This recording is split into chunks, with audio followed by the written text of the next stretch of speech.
Bueno, hemos vuelto, pero esta vez estamos en una era previa a nuestra época, perdida en los registros de la historia, pero posterior a la caída de Atlantis.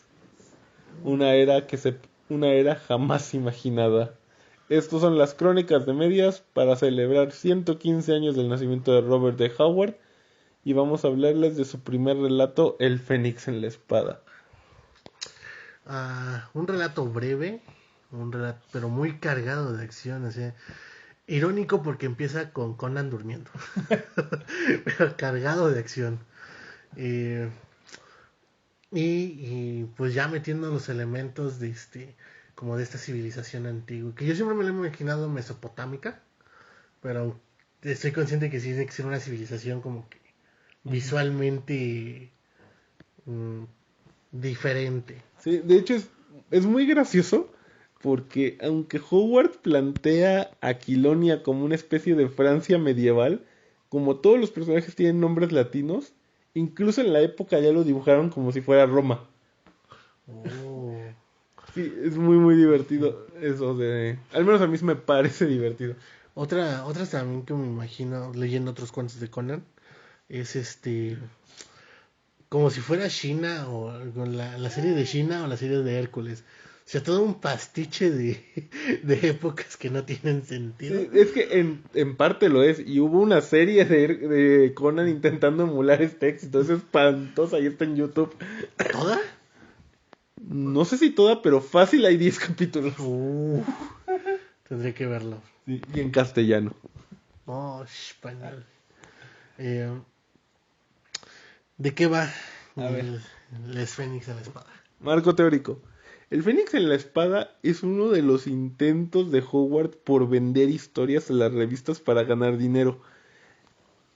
Howard sí comenzaría con el pie derecho en Conan, pero antes de eso había creado su personaje de Kul de Valusia o Kul de Atlantis, que de hecho si ahorita compran el nuevo número de Panini La Guerra de la Serpiente trae dos historias de él.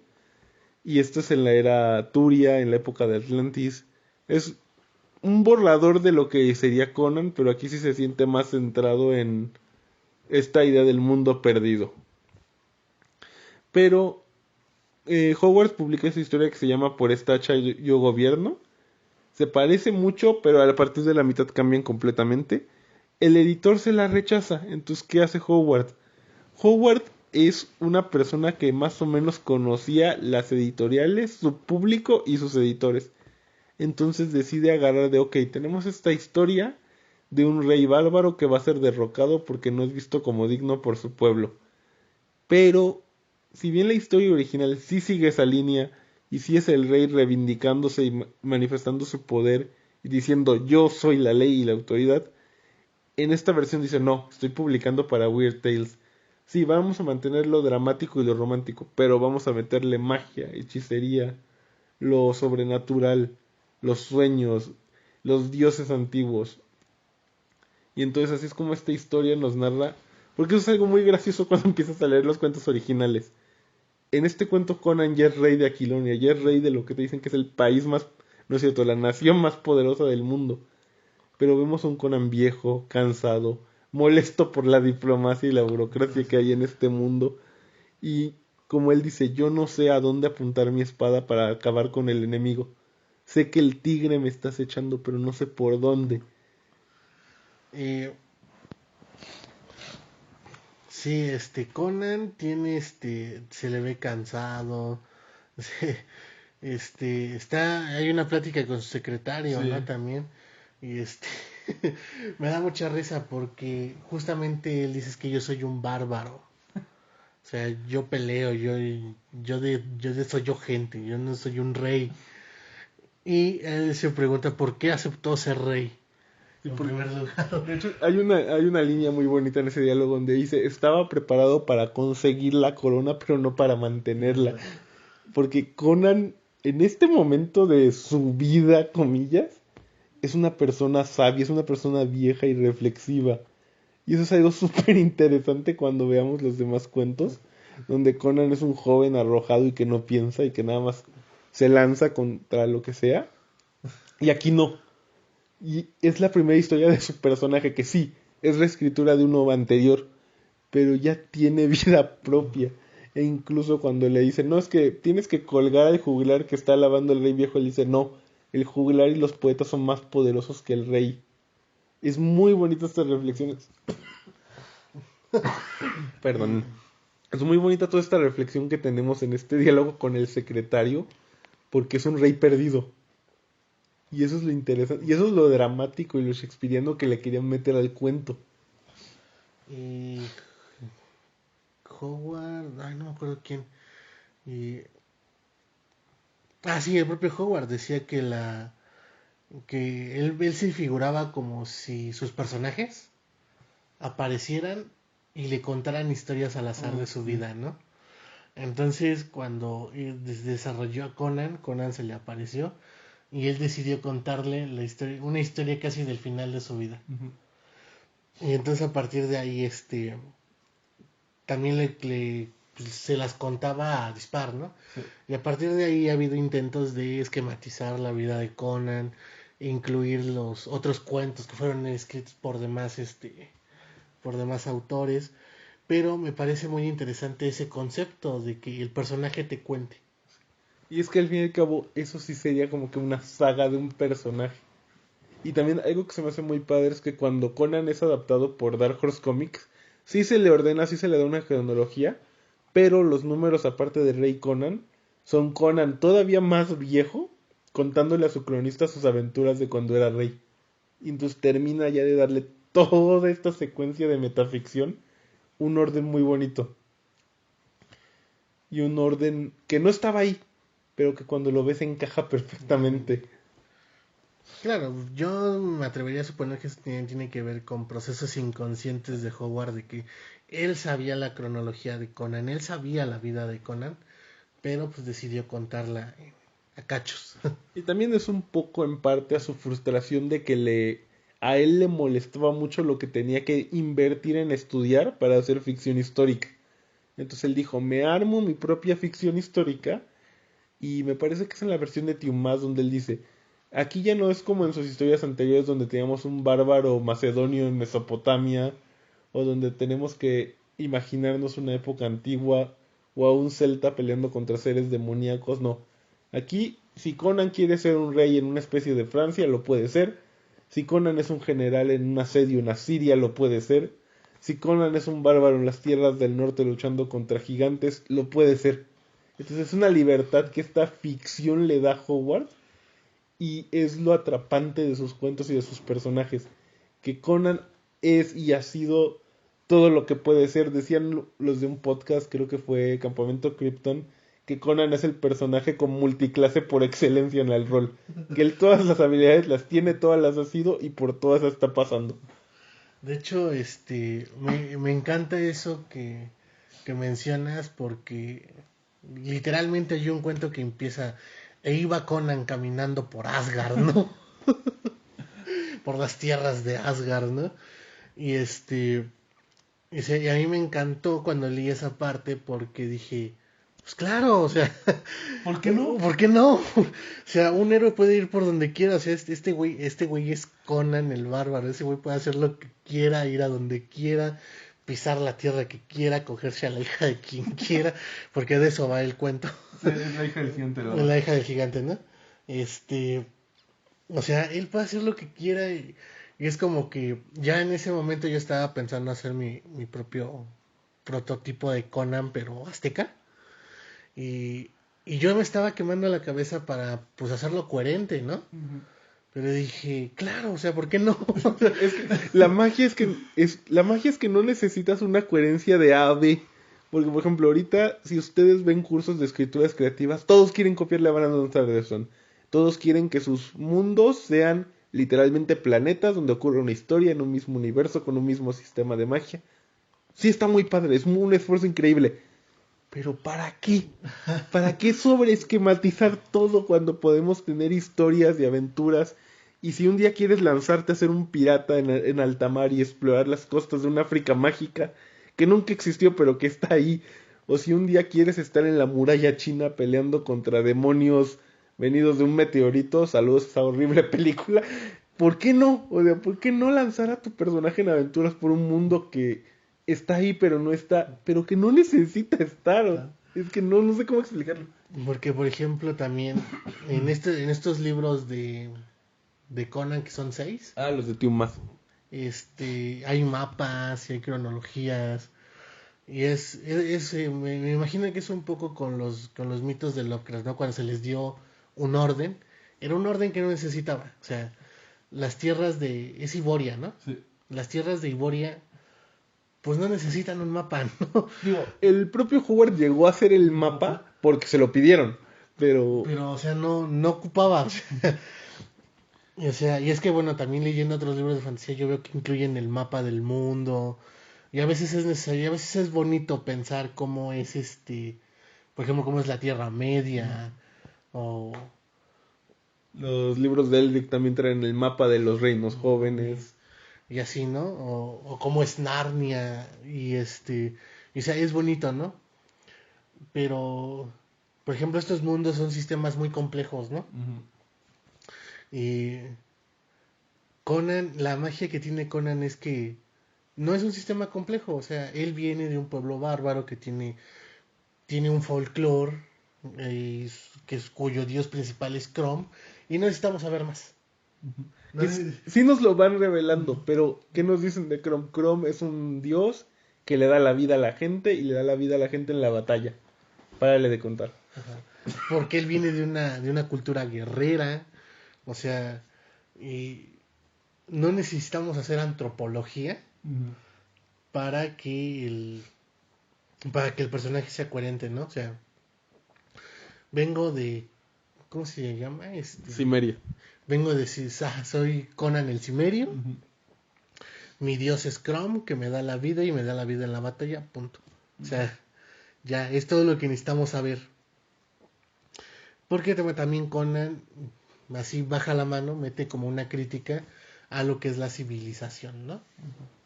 Y Me dicen bárbaro, pero en mi tribu a ninguna persona se muere de hambre. hombre, Me dicen bárbaro, pero en mi tribu jamás le golpeamos a una mujer. o sea, ese tipo de cosas y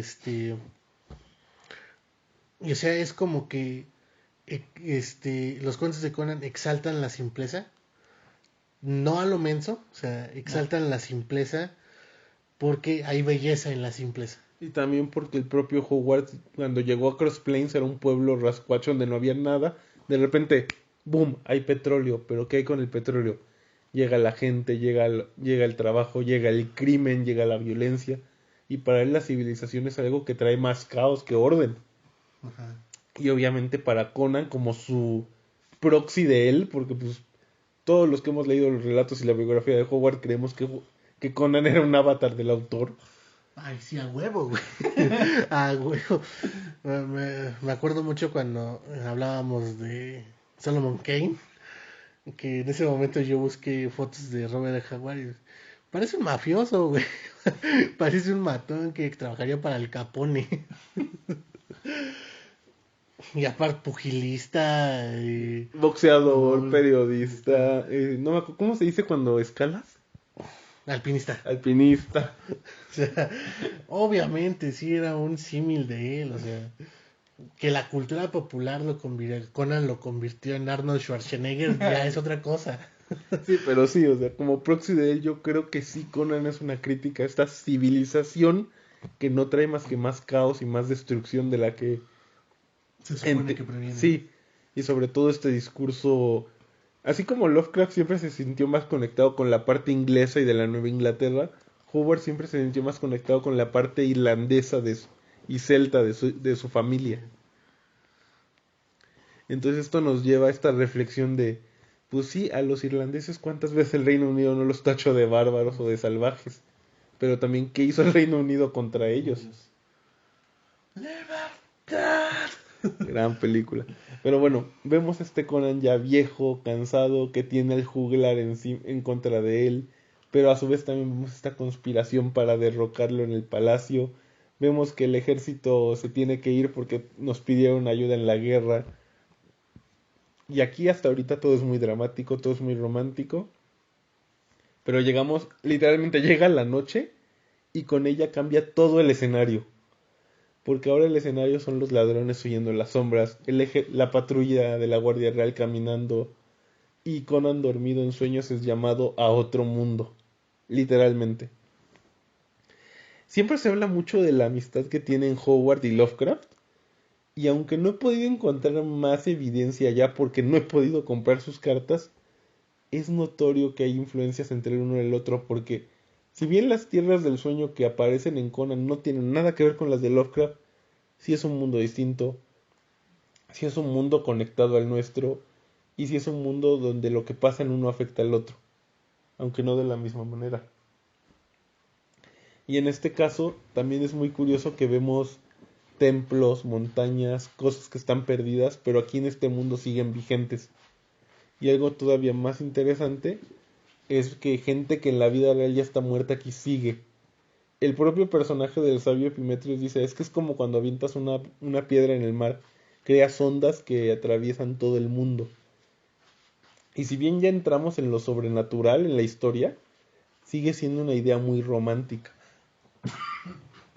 Sigue siendo una idea muy de cómo la magia funciona aquí. Pero no es porque le querramos dar lógica a cómo la magia funciona de agita tu varita y di esto, sino de que la magia es así. Tú afectas algo y esto va a ir afectando más y más grande. Y entonces, este sabio viene a proteger el reino de Aquilonia como tal. Conan como rey bárbaro, porque así se autodenomina, dice, no es que yo no soy digno de. Y le dice, no, no es que tú no seas digno, es que es lo que se necesita ahorita. Porque también ese es otro detalle. Se habla mucho de tomar decisiones y sabemos que no todas las decisiones van a beneficiar a todos. Y es lo mismo con Conan. Quizás no sea el rey que el pueblo normalmente aclamaría, pero es el rey que se necesita para mantener el verdadero orden. Y aquí es donde nos dicen que está Sed, el dios demonio, serpiente, que de hecho en inglés se le menciona como un Great Old One, por lo tanto sería un ser cutuliano. Y entonces le dicen, no, despierta, tienes que ir a la batalla. Y aquí comienza una escena de acción increíble. ¿Cómo es el monstruo? No, primero son todos los conspiradores y luego entra el monstruo. Sí que en, en la cama de Conan hay unas hachas decorando así, como decoración, pues las agarra y ¡ah! Y o sea, cuando la gente habla de quién es el mejor escritor de escenas de acción, Howard. No lo tienes que pensar dos veces, es Howard. Y esta escena es la muestra digna de cómo te dice cómo brinca, corre, lanza el hachazo, atraviesa a alguien, lo avienta. Cómo no saben cómo pelear con él porque dicen, es que es un rey viejo, deberíamos poderlo matar. Salen volando por la ventana, se sube a la cama, les avienta el hacha, agarra un escudo y también lo avienta. Esto es auténticamente lo mejor de la vida. Y pues Conan triunfa, así salen todos los conspiradores, salen o corriendo o mueren, pero se da cuenta que queda algo, ¿no? Que hay una presencia todavía en el cuarto. Y él cree que todavía pues, es la impresión, ¿no? De la batalla. No, pero llega este monstruo y lo tenemos que matar porque ningún arma le hace daño. Incluso los conspiradores lo intentan atacar y no pueden. Y es cuando usamos la espada que ha sido grabada con el símbolo del Fénix. La historia concluye porque les vamos a dejar pocos spoilers. Digo, les hemos spoileado la mayoría de la historia, pero les vamos a dejar detallitos para que ustedes lo lean. Porque aunque es un cuento súper sencillo, tiene tanto que ver, tanto jugo, tanto significado, que ustedes van a poderlo leer y disfrutarlo de igual manera. Aquí se nos revela que Conan pues dice, no, es que yo estuve con el sabio Epimetheus en el santuario tal así, y todo el mundo, no, es que eso no es posible porque nadie sabe dónde está. Y lleva 1500 años muerto ese cabrón, ¿no? Sí, y pues ven la espada, ven que tiene el símbolo grabado y todos se quedan así como de, Casi de, como si hubiera aparecido la Virgen de Guadalupe, ¿no? Sí, y ahí se acaba el cuento. Pero es la magia de estos cuentos viejos del pulp, de contar tanto y tan poco a la vez, pero es impresionante. Sí, porque es un poco como sería plantearía el concepto del cómic de hacer una aventura episódica, de que termina y tal vez el siguiente episodio ya no tenga nada que ver con lo que sucedió en el anterior. Pero, o sea, si nos pusiéramos serios, esta historia de Conan da para mucho, ¿no? Sí. Porque, ¿cómo se dio esa conspiración? ¿Cómo se construyó? ¿Qué es el monstruo? ¿Quién lo envió? ¿O quién lo invocó? ¿Qué poderes tiene? ¿No? O sea, Que en sí, algunas de esas cosas sí van a tener respuesta, ajá. pero no se las queremos decir. Y tienen respuesta en posteriores cuentos también. Y se desarrollan en posteriores cuentos. Por ejemplo, el demonio Set Ah, sí. aparece en varios cuentos de Conan. Y es el... Bueno, en los cómics ya le vuelven como que un gran enemigo recurrente y popular, pero aquí se nos dice que es este dios serpiente malvado que existe desde hace siglos y que lo adoran como dios en realidad, aunque es un demonio. Ajá. Y pues también me gusta mucho esto de Sed es el dios de la oscuridad de los egipcios. Solo que no recuerdo si es una serpiente. Sí, sí es. Y y volvemos a lo mismo, o sea, va caminando Conan por Asgard y tiene que combatir con Sed. Y entonces es como que es muy mágico leer a Conan. La verdad yo he leído pocos cuentos de él, pero los que he leído me han parecido maravillosos, son muy imaginativos, o sea, es dejar volar la imaginación así a lo que da. Eh, Entiendo que tuvieran mala fama o mala reputación o que se les considera pool en su época, justamente porque es que nada más es literatura para apagar tu cerebro, ¿no? O sea, como si viéramos películas de clase B actualmente o anime, ¿no? O sea, es para apagar tu cerebro, pero de eso se trata también. Y no porque sean cuentos para apagar tu cerebro son menos valiosos. No, y también es lo que hablaba en un foro, porque pues salió un artículo que decía, no es que las novelas ligeras japonesas son literatura barata. Sí, ¿qué tiene de malo? Es el punto. Sí, así están hechas y así están bien y así funcionan. El pulp también lo era y hoy en día Howard y Lovecraft son considerados como de los grandes de la literatura americana. El tiempo va a juzgar todo esto, o sea, nosotros no somos nadie para decirlo, pero véanlo bajo ese ojo de que sí, está bien que haya literatura basura, está bien que haya literatura de entretenimiento. ¿Por qué? Porque no todos tenemos ganas de aventarnos, no sé, historia, economía y sociedad de Weber. Yo leí esa cosa en la universidad y acabé vapuleado por 2 meses. Entonces, ¿qué necesito? Necesito algo para entretenerme, algo rápido, algo divertido. Y aún así, dentro de esta diversión estúpida que podemos decir, hay significado, hay su drama, hay su poesía, hay su crítica. Su trasfondo. Y el tiempo reivindicará al libro vaquero, a los policíacos. Pues ahora sí que sabrá Dios, o sea, no es algo que podamos decir ahorita, digo, en muchos países son considerados como que muy avant-garde por permitir que exista eso, pero pues aquí en México tienen una pésima fama. Ujú. Entonces, en el caso de Conan, pues sí, son relatos muy pulp, pero ¿qué tiene? Esos son, así se crearon y así nos siguen entreteniendo más de 100 años después. Y no dudo que así seguirá. Porque sí, ahorita puede que la licencia esté un poquito rara porque Marvel como que desconfía de ella, pero ahí está, tenemos el anuncio de una serie de Netflix. Ah, no manches. Tenemos pues el cómic de Conan normal corriendo ahí. Tenemos un anuncio de un nuevo cómic de Rey Conan, que no ha salido, pero tenemos el anuncio. Estamos reeditando los clásicos de Marvel, estamos reeditando La Espada Salvaje. Es un gran momento para festejar los 115 años de Hogwarts, si me lo preguntan. Sí. Y pues. Y hay una cosa que el propio Howard también menciona.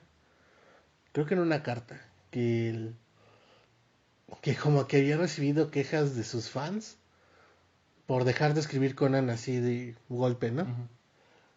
Y justo es donde él saca esto de que es que él se me aparece y me dicta la historia que escribir, ¿no?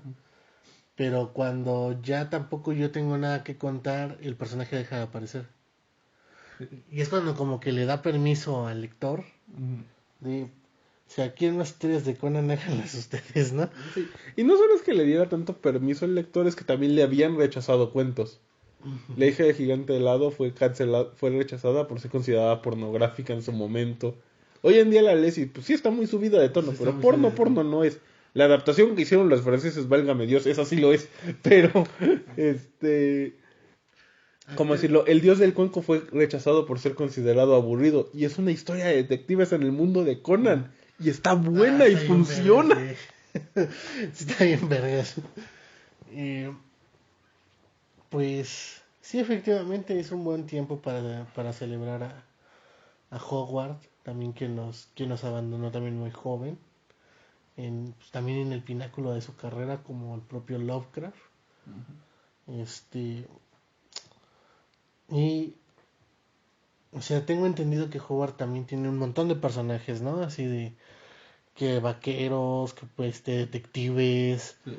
y entonces este es un buen momento para buscar también las historias de estos otros personajes, rescatarlas, comentarlas, si se nos da la posibilidad de traducirlas. Sí, porque muchas de esas historias existen, hay PDFs ahí, ustedes saben dónde bajarlos y ahí van a estar estos libros. Quién sabe dónde salieron, pero sé que están ahí traducidos, sé que existen. En inglés es bastante más fácil leer a Hogwarts porque hace unos años Del Rey Books hizo la Howard Illustrated Collection. Entonces, si hablan inglés, están en Amazon, vayan, cómprenlos. Son ediciones muy bonitas, ilustradas, anotadas, corregidas. Las versiones de Conan de Tiumas se basan en esas versiones de Conan. Pero, pues, por ejemplo, no se tradujo las espadachines, que son las heroínas de Hogwarts. No sé si existe traducción de los cuentos del Borak, que es como su vaquero. De Kirby O'Donnell, que es como su Indiana Jones en una especie de Arabia mágica. O sea, esos cuentos están en español. Piratas los van a encontrar. Pero necesitamos que se reediten bien.